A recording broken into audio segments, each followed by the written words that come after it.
Hi, I'm Vaz. Welcome to my story.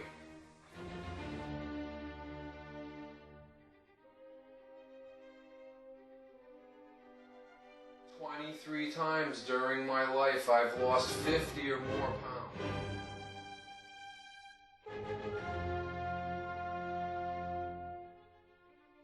All it took was for me to realize that foods like this are what should fuel your life.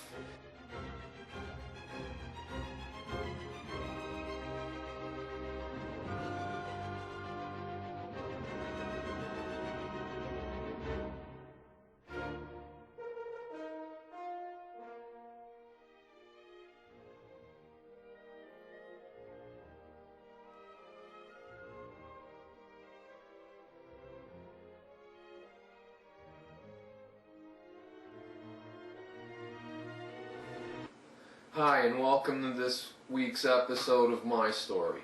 I'm Vaz, as always. I know last episode I showed you how to make those cauliflower flatbreads as the buns for my veggie burgers, and I listed the ingredients for the veggie burger, but you didn't get to see me make them. Well, it's the beginning of the month, and I whip up a bunch of recipes now, and I freeze stuff, so pretty much all I have to do every day when I go to eat lunch or breakfast or dinner, I can just take something frozen out of the freezer and make that much simple way, and I never have to guess about what I'm going to eat. So this morning when I woke up, I baked these sweet potatoes, and I'm going to scoop the flesh out of these. I'm going to combine that with these. I have several different kinds of peppers that I put in here. There is one habanero, but most of these are sweet peppers. I have a whole onion that I put in this food processor. And I also put about 6 or 8 mushrooms. I chop that all up and I mix it with this flesh. And I'm going to use approximately a half a cup of sunflower seeds in the mix as well to get some healthy fats and some more omega-3s into the mix. I also have frijoles de negros, or black beans. I'm going to use a whole bag of these this time. I'm going to try and make about a solid 8 but maybe 10 of these veggie burgers. And they freeze very well. You just take them out even 20 minutes before you want to make them. I reheat them in the oven after they're done. And lately I have been using cheese again in my diet. I try to use lower fat varieties, but as I said in the last couple episodes, I'm totally vegan now, except for fish and eggs, which maybe I eat a dozen eggs a month. And maybe I eat, I don't know, 4 or 5 helpings of fish a month. That's it. I get all my protein now. I've learned that greens deliver me proteins, and my beans, all my legumes give me protein. So on a vegan diet, it's fairly simple if you eat a wide variety of foods to get all the macronutrients you need: protein, carbohydrates, and fats. Healthy fats are the best. And we want to eat, at least in a nutritarian lifestyle, we want to try and get 90% high nutrient density foods in our diet, but everyone understands that there's some foods that you might have a hard time working out of your diet. So even 10% you can eat some unhealthy stuff if that's what you need to get farther and farther into a nutritarian lifestyle. I myself ate sugar and meats for the whole first year, but now more and more, when I want something to snack on, I choose frozen fruit that I make like ice cream, or you saw my banana chocolate ice cream. I can make sorbets with frozen strawberries and frozen blueberries and lemon juice. I'll show you one of those maybe later today. They're using this little $20 chopper. I can make all that stuff and it tastes great. And my freezer, of course, is a big benefit. So I'm going to get started on this. In my show this week, I'm going to have 2 main topics. My sister, who wanted to try to start to eat healthy, and I understand it's not easy to get started, she asked me, how does she get rid of her food addictions? At first, I didn't know the answer, so I read about 10 different research papers on that, and that's one of the topics of this week's show. I'm going to talk about the healthy foods we should eat and food addictions of sugar, salts, and fats, and pretty much how those came into the standard American diet through abuse by the big food conglomerates that put our food supply together, who realized at different points in history that fat makes all flavors more palatable. So at first they loaded all our foods with fat, and then in around the mid-1950s our president Dwight David Eisenhower had a heart attack, and the American public became more aware of fat relating to heart disease. So even back then people wanted to have lower fat foods, so the big company said, uh-oh, we'll have to start selling some lower fat foods, but what are we going to replace in place of it to make the food as palatable and more enjoyable to the general public? Well, they already knew about sugar since the early 1800s. In fact, a famous company you may have heard of in your schooling, the West India Company, they put out a reward for anyone who could figure out how to feed animals on sugar. Because at that time, and probably still today, sugar is the cheapest commodity on our planet. In the 1800s, it was already super cheap for them to process sugar and make it bags of sugar and deliver it around the world. Well, no one could do it. All the experiments had animals dying, and a U.S. congressman decided he raised cattle, so he was going to jump on the bandwagon and claim that what at that time amounted to about $1,000 reward, which was a lot of money in those days. It only took him a short period of time, and he killed off half of his livestock trying to feed them sugar. So at that point, the reward was taken off the table, and they switched. That's when fat started to become incorporated into foods, way back then in the 1800s. And it made food more palatable, and it was cheap, and it was easy, and they didn't really know exactly that it was going to cause heart disease then, but that's what it ends up doing, being a contributing factor. So you see, all I did was mix those ingredients together. The beans I'm cooking from scratch over here, this is just another bag of them I have here.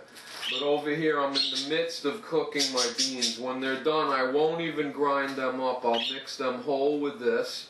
And then the last thing I'll throw in will be the sunflower seeds. And just like I do with the cauliflower flatbread, I shape them into patties on these baking sheets. I bake them in the oven. The burgers I probably do about 350 for maybe 20 minutes, and then I check them. I might flip them over. Really, I'm dehydrating them and getting them prepared to go in the freezer. And I thought this time I'd also make some slider size ones, because I make chocolate chip cookies, as you've seen on my show, where I use applesauce instead of butter, and I use a flax egg instead of egg. Even though, as I say, I do still consume eggs myself. But I like to get flax in the diet whenever I can. In fact, I'll probably grind up a couple tablespoons of flax and put that in here as well. And the cookies are very popular, and they help people to transition from the standard American diet into healthier food choices. No, they're not the healthiest choice, because the bagged cookie mix has white sugar in it, white flour. It's even got some dried oil in it, so they're not fat-free. But everyone I give them to says they taste great. I hand them out by the dozens, so far that's worked. And that's how I'm going to help my sister to learn about healthy eating as well. You've seen my blueberry muffins too. I was using brown sugar and molasses, so I understand people need that slow transition period. The true way to break yourself from food addiction. As with any addiction, it's no different than being addicted to any drug, alcohol, cigarettes, all the same. The real way to do it is total abstinence, but I completely understand that's not possible.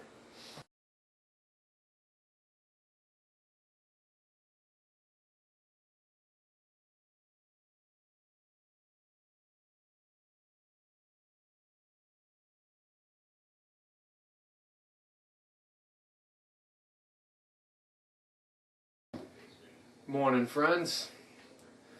Behind me you see what I see each morning when I open my refrigerator. Healthy food. You see we have a bag of kale, some carrots, you got a little Ziploc with some mushrooms in it, and my homemade applesauce. I have my almond milk back there. All these things are healthy food choices, so I can't help but use healthy ingredients in whatever I'm going to eat that day. And that's how we overcome our food addictions. In this segment we're going to talk about sugar and fats that we get addicted to because they're put into foods to make them more palatable. And it's not easy to overcome that. For me myself, I even included oil. I was still using olive oil the first 6 months of my weight loss. And sugar I used the whole first year of my weight loss, but now I've completely eliminated sugar from my cabinets. However, if I'm helping someone new to the nutritarian lifestyle learn how to transition, I still will use the brown sugar and molasses if I make them some blueberry muffins, or I even frequently make my in-the-bag oatmeal chocolate chip cookies just to show them some healthier ingredients and to help people to transition from the standard American diet to a nutritarian diet. Or nutritarian, what is that? That means that you base your eating style on foods that deliver the most nutritional punch per calorie. So I'll get more back into that. The most frequently asked question I get from anyone who's interested in changing to a healthy eating style is, how do I get rid of my food addictions? Now, I often say, and you need to pay attention, I'm not a doctor and I'm not a licensed dietitian, but what I am is a former obese individual who, as you know, more than 20 times in my life I've tried to lose weight and I wasn't successful. This time I've changed my whole lifestyle, so I know I will be successful for the rest of my life because I really enjoy eating healthy foods now. And the only way to overcome food addictions is complete abstinence. A food addiction is like any other addiction, so look at it like this. If you were an alcoholic, you can't even risk having one drink because you might fall back into your old lifestyle. Well, it's a slightly different with food. It could be looked at exactly the same by someone who is a doctor, or I often mention Dr. Furman, but even in his book, Eat to Live, which is an awesome book and everyone should read it. You read that book and you will know so much more about nutrition and how it affects your health. You can't help but make healthier choices. But back to the point. Dr. Furman ate healthy his whole life. He was an athlete. I wasn't. I had food addictions to bad foods my whole life, like sugars. And what do we call sugar? Well, sugar is white sugar, brown sugar, molasses, honey, agave nectar, high fructose corn syrup. Even fruit juice that's not all natural is no different once we ingest it than eating white sugar. And also white bread and white rice and other things along those lines, processed grains which no longer are whole grains, those all turn into the same thing in our body, and they raise our blood sugar and give us unlevel levels of blood sugar. So they're all no good for us. But the thing with the food addiction, back to my point, you get physically addicted to sugars and fats because they make every flavor in all foods more palatable.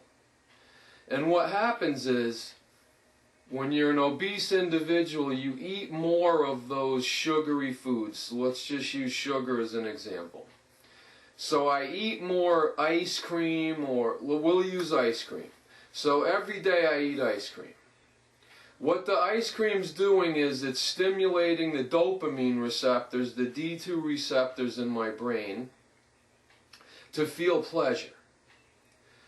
But as I become obese and I eat more of the ice cream, I actually physically reduce the amount of D2 receptors in my brain. This has been proven through scientific studies. Now, because of that, I eat more ice cream to try and achieve the same level. It's no different than smoking more cigarettes, drinking more alcohol, using more heroin, whatever drug you want to compare to the drug of sugar. Maybe the FDA isn't calling sugar and fats a drug, but they stimulate the dopamine receptors, as do all those drugs. So, in my opinion, they're no different. But again, that is only the opinion of a layman, but it is the opinion of an obese individual who was addicted to foods, who has, over the course of the last 15 months now, this coming weekend, it'll be 15 months I've been eating on this lifestyle. And now I've completely shed my addiction to sugars and fats. I use no oil and I use no sugar in my own foods. I also no longer salt my own foods. However, the difference between sugar and fat is salt is a necessary nutritional item, but not in the abundance that Americans eat it. The standard American diet gets 3 to 10 times more salt than it needs. And the natural foods that you're going to eat will supply you with enough sodium that you don't need to salt food in any way, shape, or form. Okay, so how do I overcome those food addictions? Well, for me, I've mentioned before that I knew dairy and bread were my downfall. So I did have complete abstinence for the first 6 months from all dairy products.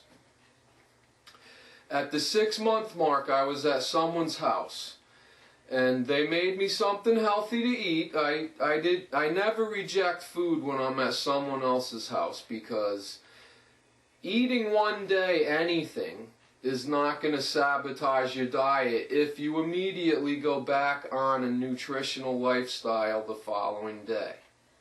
So if you go to someone's house for a holiday or any special occasion, you can eat whatever they make. Well, these people did know I ate healthy and I was still eating meat then, so they made me a chicken dish with whole wheat pasta, but without knowing it, they had put Parmesan cheese in it. I could taste the parm, and I asked the question and they said yes, it was in there. Well, I was afraid that would trigger my now lactose intolerance, because once I cut the dairy out of my diet, I developed an intolerance to lactose.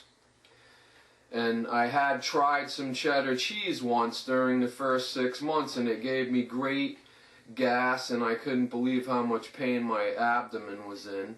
People had told me about lactose intolerance, but I didn't believe it existed to that degree until it happened to me. Anyway, back to the point. So I ate the Parmesan cheese on the dish. It tasted delicious, and I got no ill effects from it. So I thought, well, the way I eat, I'm not sure I'm getting enough calcium. Maybe I could incorporate parm back into my diet. It must have less sugar in it, less milk sugar in it. So I'll try it. And I ended up buying some Pecorino Romano cheese. It was the dried kind, not the fresh. And I'd sprinkle it on food now and then, especially when I noticed that 1 tablespoon of it only had 20 calories. Even though 15 of those were fat, 15 calories is not sabotaging the way I eat. And even Dr. Furman himself adheres to a 90-10 lifestyle. 90% eating healthy foods, 10% eat whatever you want. I don't really do that. I try to eat 100% all the time of nutritional ingredients, because once I learned that those nutritional ingredients fight against disease, and now, like I said, I'm going to be 54 years old this year, so I do have some fears of getting cancer and diabetes and heart disease, although I know I'm probably not going to get diabetes and heart disease because of my blood test results, and I've had ultrasounds now, which my doctor was so ecstatic about those. She said, my body fat's so low now, she sees things on my ultrasounds that she's never ever seen in any other person before. And that fuels me and drives me to work even harder. So my snacks now are always fruit-based, and I use almond milk to make ice creamy kind of substances that I eat, but they have no added sugar, only fruit sugars.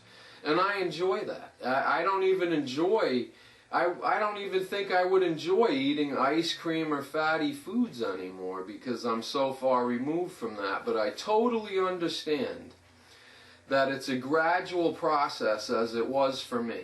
Like you saw at the last holiday time, I was still making pies and muffins and things along those lines. I made bean cakes during the first year.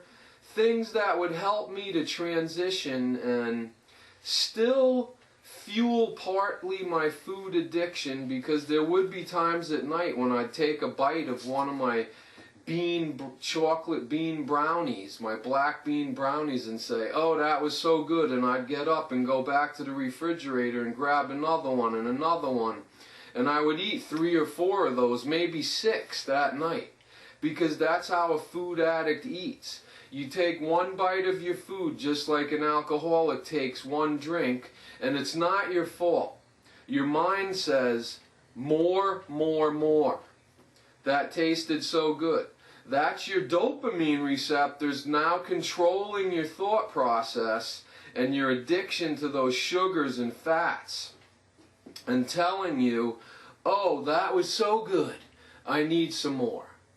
Well, as you transition to healthy foods, and I want to make the point that greens and raw vegetables and raw fruits are the most important. You can eat as many of those as you want. You do not have to count calories. I know I did an episode on caloric intake, because I want you to understand that the amount of calories you take in does affect in some way your reduction in weight or your gaining in weight. But when you eat greens and carrots and mushrooms and onions, all those things, they have such a low caloric intake and such a high nutritional value. You can eat as much of that as you want. Eat 10 salads a day if you want, but you can't fit that much salad in your body. Maybe if you're totally into working out and you burn a lot of extra calories, you could eat twice as many salads as someone who's still sedentary in their lifestyle. And as I've mentioned more than once, I didn't work out all the time. I went a month before without doing one workout. Now I work out 6 days a week, but I only work out about 10 to 20 minutes when I'm working out. That's all I need. And my body gets better and better all the time. I don't overwork my body. In fact, I'm going to change my burst training once it gets warm enough to sprints, to use the bigger muscles of my thighs and to generate even more fat burning, but also more, if you've seen sprinters, they have bigger thighs than marathon runners, so I'm going to use that mentality to try and build up my thigh muscles and strengthen them, and that way those muscles become bigger and stronger and they're constantly burning fat. That's my theory behind that. So, how does Vaz think he should get rid of food addictions? I abstained from all dairy product for the first 3 months. If you can do it, abstaining from your addiction is the best way to do it. But if you can't, try and do like I did and develop some healthier recipes where you can include some flax, which is good for you, but you don't even know it's in there. Where you could use brown sugar or molasses or honey or agave or any other type of sweetener besides white sugar. Any other type of flour besides white flour. And try and bake your own treats. And then eat those treats. Try the black bean brownie recipes. Try to make some white bean cake. It doesn't taste exactly the same, but it will satisfy your sweet tooth. And over the course of time, you'll want less and less of that. And you'll want more and more of the healthy foods. For someone like Dr. Furman or an athlete, it's easy for them to say to eat healthy right from day one and abstain from everything, but as someone who had food addiction, is obese, I know that for most obese individuals that's not going to happen. But if you try to do it and you fail, it's just like being an alcoholic. If you try to stop drinking and you fail, or smoking cigarettes, if you try to completely abstain and you can't do it, start again the next day. And keep doing that over and over. I know you can do it. I'm no different than you. I tried over 20 times to lose weight and I was unsuccessful. I totally understand it's not easy. Up and down, yo-yo dieting. And that's someone like Dr. Furman's theory is, if you don't go wholeheartedly into this, you're just going to yo-yo up and down, and that's bad. I agree. But I also understand it might not be possible, and I also understand if you keep doing it, you can succeed. So how are you going to overcome food addictions? You're going to try and do it complete abstination. But if you can't, the next day, start again. The next week, start again. Keep trying, don't give up. That's how you're going to overcome your food addiction. Do not give up. Keep educating yourself through reading, through the internet, and learn more and more about nutrition. The more you learn about it, the more you're going to want to make healthy choices. As you see behind me, fill your refrigerator with good things. If I showed you the crisper drawers, but I couldn't get all that in the picture, they're filled with tomatoes and squash and cucumbers and peppers. I have all kinds of lettuce in there, kale and collard greens. Keep these things in your home and fill your pantry with good ingredients like oatmeal I have in my pantry. I have brown rice. I have whole wheat pastas. Keep these things in your cabinets, and my kitchen cabinets filled with spices that are salt-free. You use these things in your cooking and your food just becomes healthy, immunity-building foods that can't help but destroy your heart disease and overcome your diabetes and hopefully stop cancer in its tracks. I'm on your side. Anything I can do to motivate you or help you, that's what I'm here for. I'll have my Facebook page scrolling on the side of me again, and like I've said in the last episode, every episode is now on YouTube. If you search my story and you use some of the foods I've made, like cauliflower pizza or cauliflower flatbread or applesauce, I believe is the name of one of the titles. If you do that, it'll bring up all my episodes, and on there you can watch complete episodes, and you'll be able to watch them as often as you like. I appreciate it if you go and watch them. And from now on, every episode I do will not only be on Comcast Channel 14 in Norwich, Connecticut, public access, Saturday nights, 9 p.m. It will also be on YouTube every time. So thanks for tuning in to Vaz's My Story program, and I'll see you next time. I'm going to do a more detailed program next time on greens, onions, mushrooms, beans, berries, and seeds. That's it for now. Have a great week, and I'll talk to you soon.